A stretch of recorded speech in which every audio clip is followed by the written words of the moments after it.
আসসালামু আলাইকুম। ঈদ মুবারক। নাহমাদুহু ওয়া নুসাল্লি আলা রাসূলিল কারীম, আম্মা বা'দ।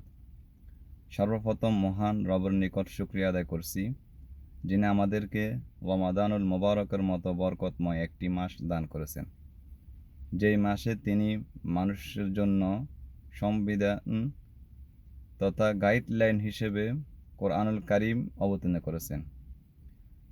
বরকতময় মাসে কোরআন তেলাওয়াতের একটা আয়োজন করার এবং ওই আয়োজনে অংশগ্রহণ করার আমাদেরকে সুযোগ করে দিয়েছেন। অগণিত দরুদ ও সালাম প্রেরণ করছি রাসূলুল্লাহ সাল্লাল্লাহু আলাইহি সাল্লামের প্রতি, যার উপর কোরআনুল কারীম অবতীর্ণ হয়েছেন, যিনি উম্মহকে কোরআন তেলাওয়াত শিক্ষা দিয়েছেন। আরও কৃতজ্ঞতা প্রকাশ করছি ওই সকল ব্যক্তিবর্গের, যারা আমাদেরকে সময় বুদ্ধি পরামর্শ দিয়ে আমাদের পাশে থেকেছেন। বিশেষভাবে দুই বিচারক মণ্ডলের প্রতি কৃতজ্ঞতা। শুকরিয়ার বিষয় হলো, ইতিমধ্যে প্রতিযোগীদের ফাইনাল ফলাফল আমাদের হাতে এসে পৌঁছেছে, আলহামদুলিল্লাহ। আমাদের প্রতিযোগিতায় সর্বোচ্চ নাম্বার ছিল 50।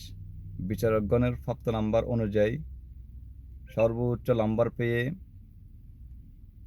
2025 দারুল আরকাম ক্যাডেট মাদ্রাসার উদ্যোগে 2025 অনলাইন কোরআন তেলাওয়াত প্রতিযোগিতায় সেরাদের সেরা প্রথম স্থান অর্জন করেছেন মুজাহিদুল ইসলাম তারেক প্রথম স্থান অর্জন করেছেন।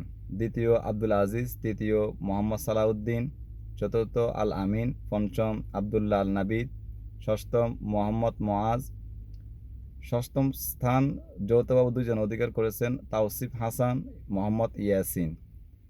অষ্টম স্থান যৌথভাবে তিনজন অধিকার করেছেন মোহাম্মদ মোয়াদ্দব, সাদ মোহাম্মদ ফরহাদ। তাদের প্রতিযোগিতার মূল বিষয় হচ্ছে কোরআনুল কারীম মহান রবের মহান ভাষায় হওয়ায় এই অনুষ্ঠান আরও সুন্দরভাবে ও গ্রহণযোগ্য করে করা দরকার ছিল, কিন্তু সময় স্বল্পতা এবং আমাদের দুর্বলতার কারণে আমরা সেভাবে করতে পারিনি।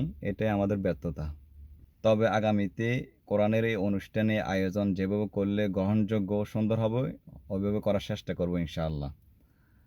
পরিশেষে আমি আমাদের প্রতিযোগী কোরআনের পাখিদের জন্য দোয়া চাচ্ছি আপনাদের কাছে, এবং আমাদের জন্য দোয়া চেয়ে বিদায় নিচ্ছি। আসসালামু আলাইকুম ওয়া রাহমাতুল্লাহি ওয়া বারাকাতুহু।